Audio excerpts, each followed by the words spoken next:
transmission.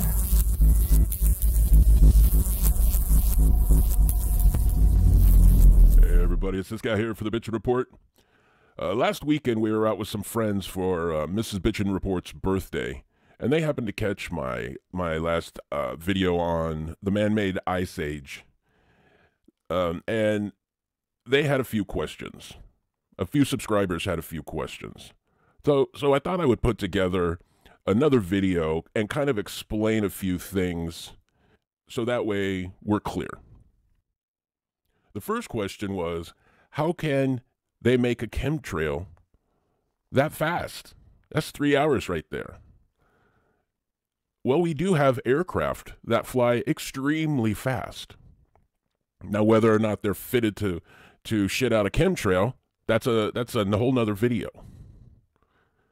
The next thing, the next question they had was, why was I showing the barometric pressure? Now, that didn't really relate to the video. It's just something odd that I've been keeping track of, and I thought I would throw it out there just to see what everybody else thought about it. So this is a barometer. This is used to measure the barometric pressure. That's the highs and the lows, the H's and the L's on a weather map that you see. Low pressures bring stormy, rain. They're over on the left side of this gauge.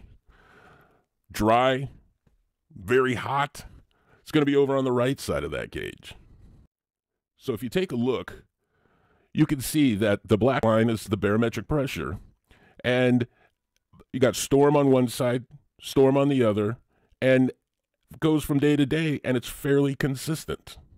When it's stormy, it's going to be low. When it's really hot, it's going to be high. So when you see something like this, that should make you scratch your head, because it's 100 degrees outside. It should not dip as if there's a chance for a storm. Other than the exception of this sawtooth that you see right there, the barometric pressure is between high 29s and low 30s. You can see on the gauge that's like a chance or fair. So what I'm pointing out is that a jump in the barometric pressure, an instantaneous jump like that in the barometric pressure, that's not normal. Having that straight line, that's not normal. What's causing that? I'm not really certain. Just an observation. I don't think it's supposed to be like that. So in doing all this, I happen to catch this. I've noticed this, and I'm just kind of wondering what the deal is. So this goes along with what I'm pointing out. You see this? Look at how foggy this is up here. Why is that? Why is that so? I don't even know, what hazy, I guess, would be the way to describe it. I wish I could scroll out a little further, but this is all this is going to give me. But it seems like the northern hemisphere is all shrouded in this haze. And let's compare that to south. Look, check it out. Right around Antarctica. Guess what? Antarctica's freezing ass cold. Right? Australia, not so cold. Africa, not so cold. Why is that haze not coming up further up to the equator like it is here? That should be kind of more up here, all the way across the ocean. Right? Just something I noticed. Not really sure what's up with it, but I think it goes along with why we're freezing ass cold, because this is all carbon dioxide, frozen air that is hanging over the northern hemisphere of the planet. You can see right here, there's that chemtrail, that major chemtrail that comes down into China. Why do they hide it? Who knows?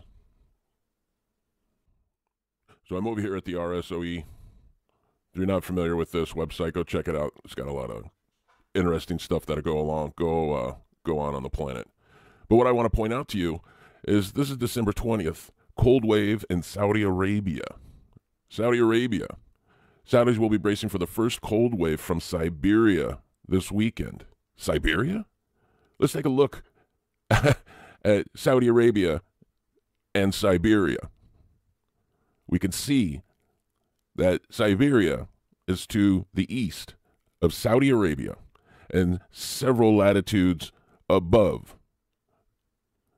So how is Siberian weather dropping down to Saudi Arabia?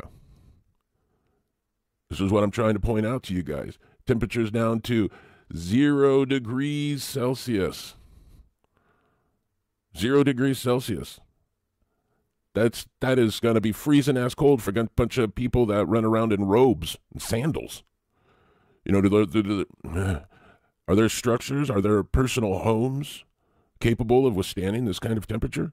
Because it so rarely happens. Why would you build a house so well insulated if you live out in the desert?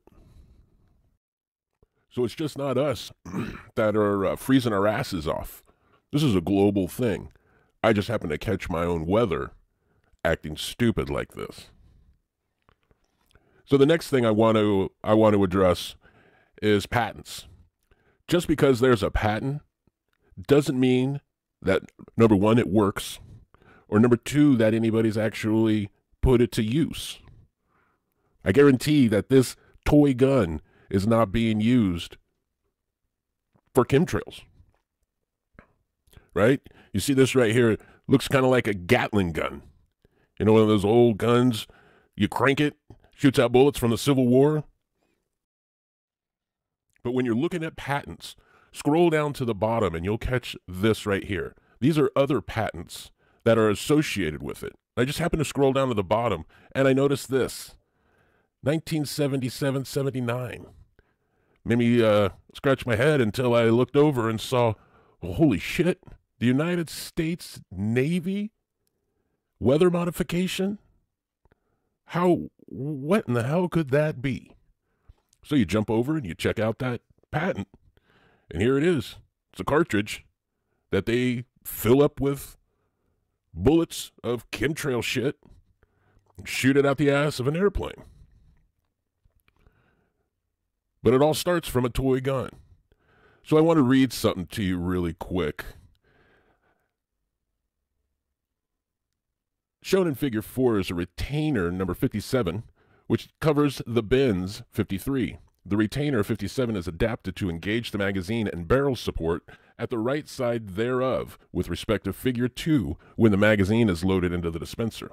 The magazine is held in place on the magazine track number 24 by means of guides 58. And the dispenser barrel and firing pin are shown in figure 6, wherein the barrel 60 is mounted at one end of the aircraft floor 61 by means of a dispenser mounting plate 62. The other end of the barrel protrudes through the aircraft fuselage and has a link number 64 adjacent that end, which carries the firing pin 65. Firing pin 65 is held in firing position by means of a resilient spring. So basically what the Secretary of the Navy did was they took this guy's patent for a toy machine gun and adapted a magazine cartridge for it, much like a rifle magazine. This magazine holds iodide canisters. So why did I pick this one specific patent to read to you? Earlier I had mentioned that just because there's a patent doesn't mean that it works or is being used. But if we take this patent and we turn it clockwise, this is what it would look like. And you can see right here, bottom of the fuselage, here's where it sticks out. You want to see what that looks like in an airplane? Right here. This is a patent that is actually in use. And I'm going to go out on a limb and say that that's why we get the chemtrails that look like knotted ropes. Chemtrail with a bunch of little puffs intermittently spaced almost perfectly. That's what actually could be causing that. These guys dropping canisters and they're igniting. Just a guess. I don't know. Read a lot of patents, so could be a lot of things. So this is from the Encyclopedia Britannica. And I just want to read some of this to you. I ad-libbed a little bit of it, but this is really going to, I don't want to use the word prove, but it's going to show you that this has actually been going on for years. What I'm pointing out to you, they are actually have been attempting to do for a long time now. So while I'm reading that, I want you to keep your eye and follow along with the pictures. What I did was a side-by-side of the Google Earth globe and the Intellicast weather map, showing at the same time that these are not photoshopped. I had a viewer leave a comment saying that this is all CGI bullshit and ha ha ha. Well, I'm going to show you right now. This is not CGI. This is actually happening. So what I've done is I've labeled a few things on each map to point out that this map has the same as this map. So I've done, I think, 3 per map. So just kind of check that out while you're listening to what the Encyclopedia Britannica has to say about this. Before we get to the Encyclopedia Britannica, let me re-explain this really quick. What I mean by not CGI is that while these aren't actual pictures from a satellite looking down at the planet, what is real is the weather systems that are laid over the artist's rendition of what they think the planet looks like, or whatever. That's a whole nother video. The point of this one is the weather patterns. And you can't draw a weather pattern in, or whatever you want to think that they're doing. You can't draw a rain cloud in and have it not rain. You know, people would start catching on to that and figure out that you're faking something. So the weather is accurate, while the maps may be a little distorted, if that makes sense. Okay, so now let's go check out what Encyclopedia Britannica's got to say. Humans have long sought to purposefully alter such atmospheric phenomena as clouds, rain, sun, hail, lightning, thunderstorms, tornadoes, hurricanes, and cyclones. The modern era of scientific weather modification began in 1946 with work by Vincent J. Schaefer and Irving Langmuir at the General Electric Research Laboratories in Schenectady, New York. Schaefer discovered that when dry ice pellets, frozen dioxide, was dropped into a cloud composed of water droplets in a deep freeze box, the droplets were rapidly replaced by ice crystals, which increased in size and then fell to the bottom of the box. The Schaefer-Langmuir experiments in the laboratory and the atmosphere demonstrated that so-called supercooled clouds, namely those composed of water droplets at temperatures below freezing, could be dissipated.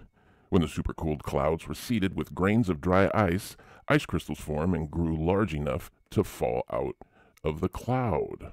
Certain substances other than dry ice can be used to seed clouds.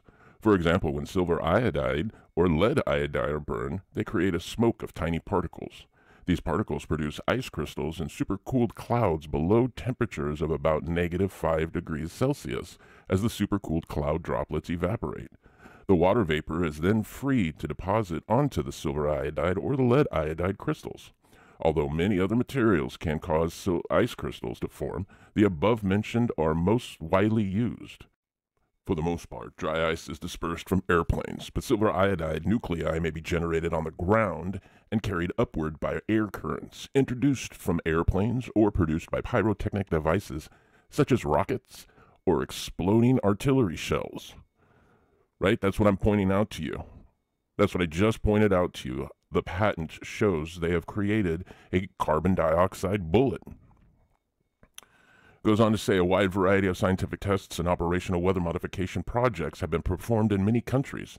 The largest programs have been in the United States, the former Soviet Union, Australia, and France. Right? What did I just point out in the last video? Those chemtrails are originating from Antarctica and going to Australia, and the other ones start in Russia. Most weather modification programs in the United States have dealt with rain or snow, although there is still considerable debate about the effectiveness of cloud seeding. The evidence indicates that under certain meteorological conditions, ice nuclei seeding may increase precipitation by amounts ranging up to some tens of %. In other circumstances, decrease may occur. In Russia and various other former Soviet republics, as well as South Africa, the major programs of weather modification were aimed at reducing the fall of damaging hail. Experimentation in this area was apparently successful. Procedures involved introducing ice nuclei into potential hail clouds by means of artillery or rockets. Attempts to modify hailstorms in other countries have had mixed success. A number of hurricanes were seeded with ice nuclei by American scientists as well. Although results have been inconclusive, some meteorologists believe it is possible to reduce hurricane intensities in some instances. There are many misunderstandings about the present status of weather modification. As meteorologists have developed schemes for changing the weather, the ecological, social, and legal problems have become more serious. Many U.S. states have laws governing weather modification activities. Lawsuits have been filed in which the parties have contested ownership of the clouds and the precipitation therein. Did you get what that said?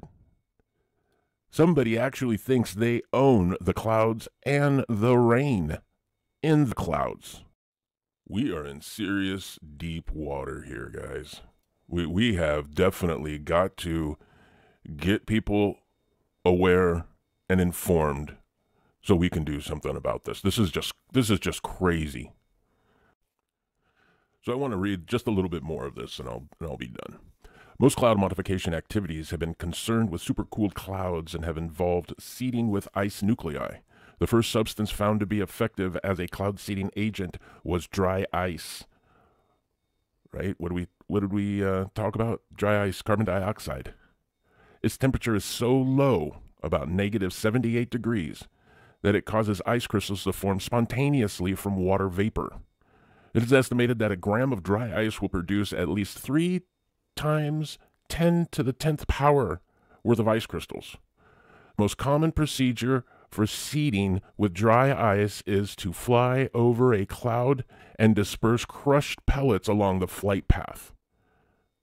Right? Did you get that? That's a chemtrail. Dry ice is no longer widely employed as a cloud seeding agent because it suffers from a disadvantage of having to be delivered to the supercooled regions of the cloud. Supercooled regions are now most commonly seeded with tiny particles of silver iodide. There are many techniques for seeding with silver iodide. All of them produce large numbers of minute particles that range in diameter of blah, blah, blah. In the United States, France, Switzerland, and Argentina, a great deal of silver iodide seeding has been performed by means of ground generators. When this is the case, air currents are expected to transport the nuclei into the supercooled parts of the cloud. Experimenters in the United States, Australia, Israel, and other countries have also used airplanes for dispersing silver iodide particles. For the most part, silver iodide in acetone has been burned in generators suspended from the wings of one or more airplanes. Did you catch that? Did you catch that? Burning acetone? Are you serious? That's just crazy. Soviet experimenters relied on rockets fired from the ground. This procedure was first employed in Italy, but the Soviets refined it by employing a superior rocket in which the pyrotechnic mixture could be ignited anywhere along the flight path. Also, in the Soviet experiments, a great deal of ice nuclei seeding was performed by means of 70mm artillery guns that fired projectiles containing 100 to 200 grams of lead iodide or silver iodide. At a predetermined position, the projectile exploded and dispersed the ice nuclei. An important but still unresolved question deals with the effects of cloud seeding on precipitation downwind from the targeted area. For the most part, studies have shown excesses of precipitation. Right? That's what I've pointed out in my Chemtrails series. Check this out real quick. They spray the chemtrail over here on the west coast. They pull the moisture out of the air. It floats over the Rocky Mountains and comes down in the Midwest and the East Coast. That's why there's all the rain on the East Coast going on. Now you know the secret. You can predict the weather yourself. You see this line of moisture right here? 35 years ago when I was, a mid-teenager, used to be this thing called the Pineapple Express. Bring huge amounts of rain to the West Coast. huge surf. I remember walking through almost knee-deep in water, crossing the streets to go to high school, because the drainage system was so flooded, so backed up. You'd open your car door, and the water was right there. Yeah, that was crazy. They don't let that happen anymore. They're spraying, who knows what the hell it is. There's so many chemicals that are in their bag of tools. You really can't nail one down anymore. So if you pay attention, you guys that don't live on the West Coast, because the West Coast, we can tell, barely going to rain over here anymore. You guys over in Texas, you guys over in Kentucky, Tennessee, up the eastern seaboard, you want to know why it's freezing ass cold? You want to know why there's so much rain? It's because they're spraying nonsense over here on the Pacific Ocean, just like I explained. Up over the Rocky Mountains, right down the other side. It's not hard to figure out if you've been paying attention to it long enough. So what can we do? What we're experiencing is the ongoing destruction of the environment, of Earth processes. It has now apparently reached a point where it suddenly just changes. It has begun to become irreversible, and it didn't take more than 50 years to do so. That's not much, considering that this process has triggered even planetary effects which threaten nothing less than our survival on Earth, and will even end it if we don't do the right thing now. The catastrophe has already begun. The silent spring predicted by Rachel Carson in the 1960s has already occurring. The decline in bird and insect populations between 40 and 70% has long been noticed everywhere, as well as coral bleaching in the oceans, the emptiness of the Pacific Ocean after Fukushima, and the daily extinction of animals and plants. It's obvious that the process of destroying the atmosphere through military geoengineering should be stopped almost immediately, so the planet has a chance to heal the wounds that we inflicted on it. How long would it take? Would there even be enough time to save the Earth's life and renew it? Or has that chance already passed? Now that the evidence about the real problem is inevitably on the table, there must be a worldwide uprising, followed by an equally global movement that can no longer be ignored. Because the military will not by itself stop doing what it does. And it is known for years what it is doing. At the moment, the military is even trying to get its entire program into civilian life through so-called civil geoengineering at universities around the world. A tactic that has always been used. Do we humans want to perish together with the animals and plants of this earth without even resisting? Without even having understood what has been going on because we did not recognize our own technology and could not confront it? Not to mention the machinations behind it? That's how it is. Suddenly, everything turns out to be completely different than the way we were told, the way we were taught, the way we think it is. There is no mistake, no doubt anymore. It's a new time. The moment of truth has come. Now it's your turn. Whether we like it or not, whether we're prepared or not, whether capable or not, it is up to us whether earthly life comes to an end or not. And very quickly so, because all causes are constantly being further developed. They keep making these new technologies that are just off the charts. Who are these people that want to destroy our planet? Doing nothing is not an option and would mean the suicide of humanity and its murder of all earthly life. We certainly cannot wait until nothing grows anymore before we start to do something.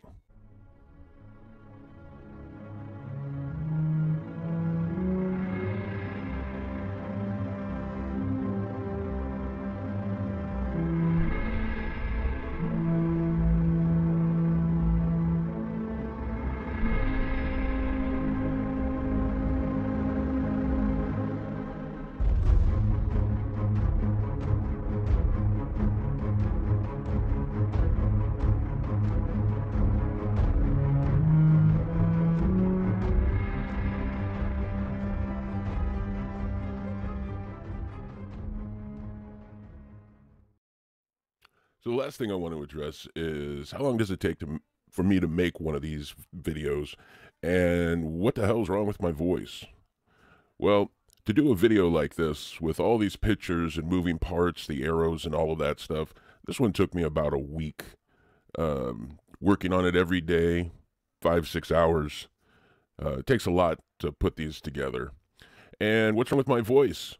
Well, every time I split the audio, which is that blue line, for some reason it changes the pitch, and I can't figure out what the deal is. I don't know if it's, I got a crappy editing software or what the deal is. So I hope you guys can bear with that.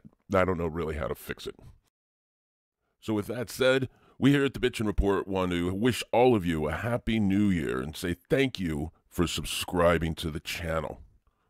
We really look forward to making some more eye-opening and thought-provoking videos for you guys in the coming year.